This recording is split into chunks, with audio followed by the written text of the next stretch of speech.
Hello, I'm Henry, and I read a book. I read this book, Stardust by Neil Gaiman, and I would like to talk about it, please. A dark, bleak twist on a classic fairy tale. That's the way I've heard a lot of people describe Stardust. I know subversive is tossed around willy-nilly these days, thanks to things like Game of Thrones breaking into the mainstream. And I would say Stardust has subversive tendencies. It's not out here to be like, forget everything you think you know about fairy tales, or we aren't playing by the storybook rules anymore. It's more like, what if princes did some murders here and there? And what if everyone was just a bit mean and grubby? And I know that might seem a little bit hard to pass if you've only ever seen the film adaptation. I really like the movie as a sort of mildly guilty pleasure, because it's bright and fun and hopeful and light and fluffy and doesn't ask too much of you as the person watching it. The book isn't quite the exact opposite of all that, but it certainly isn't any of those things, especially the part about not asking a lot of you as the person experiencing it, because the book asks quite a lot of you as the person experiencing it. Regarding one thing in particular, its main character. It asks you to root for this main character. This is quite the arse, because this man he's not the best. Allow me to explain.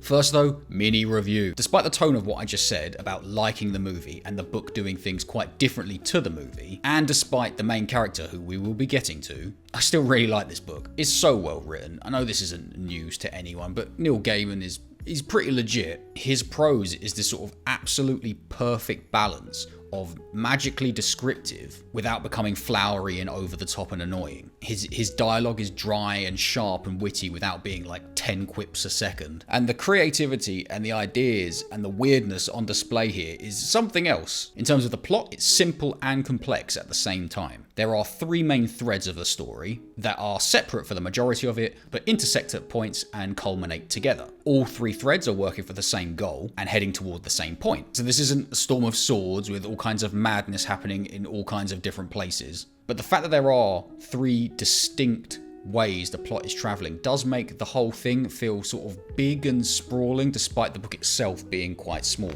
And the characters, for the most part, are quite good too. Again, we'll get to the protagonist. They're funny and unique and dynamic, and they make things happen. There's a lot of agency going around. Decisions are being made and paths are being trod. They are absolutely making the plot happen and not having the plot happen to them. And they all have this sort of tinge of self-awareness to them. Nothing like fourth wall breaking, because I don't particularly like that. But there's definitely an underlying feel of the Bill Murrays going on here. Like how no matter the movie, no matter the character he is playing, whatever Bill Murray is in, his character almost kind of feels like he knows he's in a movie. They'll never say anything close to upfront about it. It's just this sort of dryness that he has to everything he says. Like he knows it won't really matter what he says or what he does because movie's going to movie. The characters in Stardust are a lot like that. A lot of them, but not all of them. Before we finally look at our protagonist, we do need to do a little bit of groundwork here. WritersHelpingWriters.net describes the hopeless romantic trope as: hopeless romantics love being in love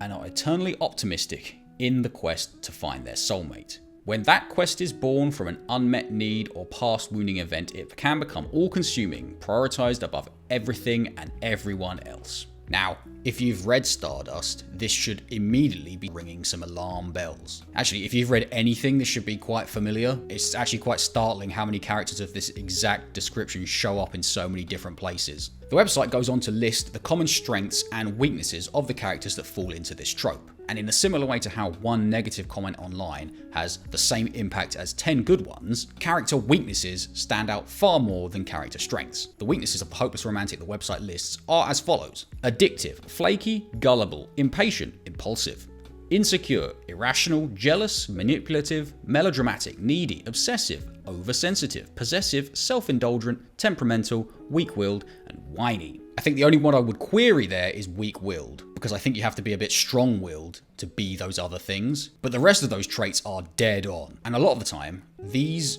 weaknesses within the hopeless romantic trait are presented as endearing or charming or admirable or something you're supposed to come to like, and especially what the other characters in the story are supposed to come to like. However, when these weaknesses aren't addressed, or aren't grown out of, or aren't part of an improvement character arc, or are presented unabashedly or quite intensely, they run the risk of becoming something more, something quite unpleasant. they run the risk of crossing a line that can't really be crossed back. Imagine a real person who was just a handful of those things I mentioned a moment ago.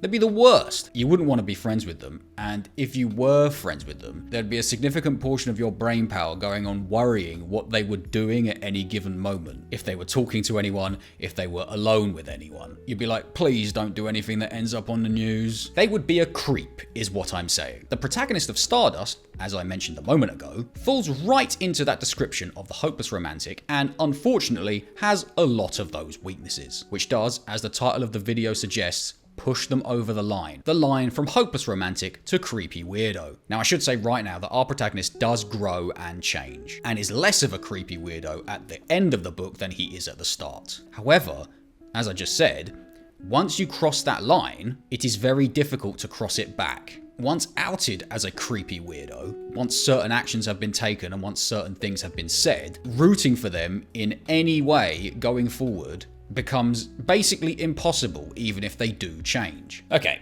so the first sin of our main character doesn't actually have anything to do with him being a creep. It isn't anything he does or how he acts. It is something completely out of his control, something he has no input on. It is something on a meta level, something on a plane of existence above him.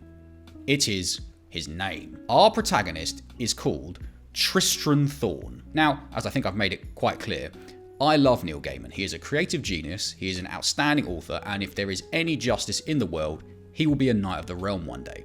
But this name sucks. Tristran. It is one of the most unpalatable words I have ever come across. Tristran. It feels like someone shooting sparkling water into the back of my throat. It's making my tongue go funny. In the long history of book to film adaptations, the single greatest change in any of those thousands of adaptation processes was the film of Stardust changing the protagonist's name to Tristan. Now this book is set at the beginning of the Victorian age, and maybe Tristan is period inaccurate, but at least it doesn't require you to do a Laplace transform with your mouth just to say Tristran, honestly. Anyway, Tristran Thorn is a hopeless romantic. He is hopelessly romantically infatuated with a young lady called Victoria Forrester. See, that's a normal name. And as we're experiencing the story mainly through Tristran's POV, the descriptions of this lady's beauty are laid on quite thick. And that's not really an issue though. And I mean, I've read The Sicilian and nothing can top Mario Puzo's descriptions of the beauty of Salvatore Giuliano. It's his interactions with Victoria that are the issue. Two of them in particular. Allow me to set the scene for the first. We are close to the beginning of the book. This is our inciting incident, I would say. Tristran and Victoria are walking home from the village in the early evening. They are alone together, however, this isn't a romantic sunset stroll. They haven't really spoken to each other, and Victoria only sort of begrudgingly let Tristran walk her home. Tristran breaks the silence by saying, "Would you think it forward of me to kiss you?" And Victoria says, bluntly and coldly, "Yes, very forward." Right, he's asked for permission, he has asked for consent. These are good things. It's arguable if he should have even gone this far, based on the context clues, in that she is obviously not interested in him in any way. But you can't fault a guy for shooting his shot. He missed, that's fine, let's just be cool about it, and let's just go home. He then takes her hand. Okay, physical contact. He's just been told no, and he still touches her. This may or may not be an overtly romantic gesture, and it specifically states she doesn't pull away, but we are dangerously close to the line here. And now, after some over-the-top compliments, which the dialogue tags say specifically come from the bottom of Tristran's heart, and which, given the situation, make everything infinitely more uncomfortable, Tristran asks, "Will you kiss me?" Okay, so that's the second time you've asked. You got a no the first time, and you're asking again. She said no, you've touched her after that no, you've showered her with over-the-top compliments after that no, and now you're asking to kiss her again. As far as I'm concerned, the line has now been crossed. This guy's a creep. Spray him with mace, kick him in the balls, and leave. The only saving grace here is that he isn't doing anything physically forceful, though I suppose that would be crossing a line that we aren't even talking about here, the one from like creep to criminal. In crossing the line in question for this video, any attempts at redemption and character growth throughout the story are now utterly pointless. Victoria, of course, says no again. So that's 2 hard no's our hero has received. Does that stop him? It does not. He then whines about a time she did kiss him in the past, to which she says, "I was another person then, and I shall not kiss you, Tristran Thorn." Okay, that's 3 hard no's now. At this point, this man needs to get out of her face and he needs to get out of my face. He does not. Instead, he proposes. No matter what happens going forward from here, I will never like this guy. I don't care what character growth he has. I don't care how much his upcoming adventure will change him as a person. He sucks. I don't care if he somehow breaks into the real world and comes up to me personally and gives me £1 million. This guy needs to go on some kind of list. She laughs in his face at his marriage proposal. Always a good sign. He then proceeds to reel off all these grand displays of love he would do for her to agree to marry him. Like the OTT compliments from earlier, this is too much, my guy. Far too much to be saying to someone who has just rejected you 3 times in quick succession. At this, she asks to leave. A sensible decision on the basest of terms, but she's also concerned that people might actually think she did kiss him, which only reinforces the fact that she does not want to do so. He then asks, get this, to kiss her again. This honestly feels like a joke at this point. After this 4th attempt, Victoria agrees to give him anything his heart desires if he can retrieve a shooting star that fell just before they started talking. This is absolutely her seeing her only way out, after being pressured and pestered beyond all bounds of reason by this social menace. She knows the star fell in a mystical, magical land near their village, where the laws of physics and distance don't really apply properly. So she's essentially giving this creep an impossible task just to get rid of him. And being the lovable, charming, hopeless romantic, Tristran agrees. How could I possibly want this guy to succeed in anything he does after all that? I want him to fail, suffer, and ultimately be eaten by some big monster. That, sadly, doesn't happen. Tristran goes on an adventure and gets involved in all sorts of fun fantasy hijinks. He's kind of useless and awful for the most part of the adventure, and is constantly pining for Victoria and will talk the ear off of anyone he finds about her. But he does eventually change and become a better person as a result of his adventure. Again, to reiterate, this means nothing to me. I want this guy to fall into a crevasse and break all his bones. The second of the 2 interactions with Victoria Forrester that I wanted to focus on here happens at the end of the book. Allow me to set the scene again. Tristran is back in the village. His adventure isn't quite done, but as far as the village is concerned, and as far as Victoria Forrester is concerned, it might as well be. He meets Victoria in a room in the local pub, and they have a talk. Now, I should say this scene plays completely differently in the movie. In the movie, this scene involves Tristan, God, that name is so much better, essentially telling Victoria off. It's quite a mean and spiteful thing to do, to be honest. However, as Tristan is portrayed as much more likable than his book counterpart, and Victoria much more unlikable as her book counterpart, the movie can sort of get away with it if you squint. I was dreading this scene in the book, where Tristran is a rat and Victoria did nothing wrong. Thankfully, it doesn't happen like that. It's there, it's just not like the film. She asks him to have a seat, and she tells him some things. The first thing she does is apologise for sending him on the quest to find the fallen star. She feels guilty for sending him on a potentially deadly mission. Now, if you remember how I explained how that scene went, the fact that Tristan here doesn't immediately say, please, there's no need to apologise, I was being a full-blown creep, and you gave me that quest to get rid of me. If the quest had turned out to be deadly, it probably would have been a net positive for the world as a whole. I should be apologising to you for putting you in that position in the first place. It's pretty telling. He doesn't apologise. Instead he says, to be honest, I think I'm responsible for all that I have done, not you. You think, mate, you what? I suppose this is somewhat taking responsibility, but I would have liked a proper apology and a proper recognition of his own mistakes. Victoria then reveals on the night she sent him on his quest, she had actually just accepted the proposal of another man. This is the reason she gives for not kissing him. She apologises for this too, and here's a hot take, I don't think she needs to. She didn't want to kiss him. That is enough.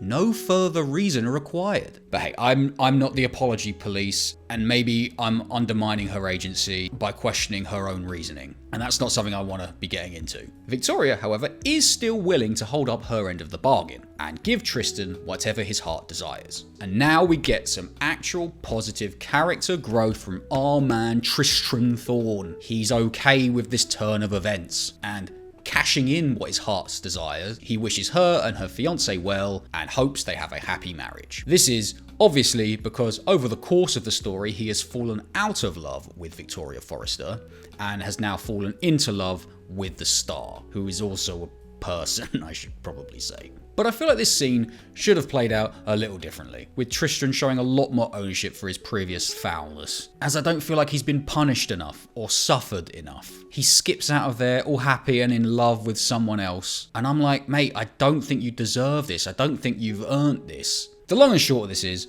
don't make your characters too unlikable at the beginning, because there is a point of no return. It's different for different people. Some people might have a higher tolerance for unforgivable nonsense, but everyone has a point where the buck stops. And the worse you make your character, the closer to that line you skirt. I feel it's more noticeable here because of the way this character, this Tristran Thorn's actions are presented. It's the sweet, saccharine, sickly way he is, which makes what he's actually doing immensely creepy. He makes you squirm in your chair. Just being in his head makes you recoil and twist into yourself. And some characters do call Tristran out on his obsession with a lady who is not into him at all, but ineffectually and not nearly harshly enough. It might just be this exact scenario, actually. The hopeless romantic that isn't punished for their bad behavior. It might just be exactly this that shouldn't exist in fiction, because it gets under your skin and it just won't leave. I suppose this goes to show just how good a book this is and just how good Neil Gaiman is. It's got such an unlikable main character, but I still enjoyed the thing as a whole. Hello. Thanks a lot for getting to the end of the video. Like and subscribe and all that. I'm sorry if there's hair on my face. I've just had my hair cut. Next video is going to be a movie video. I think I mentioned in the outro of the last video that I'm going to try and do a whole month of movie videos.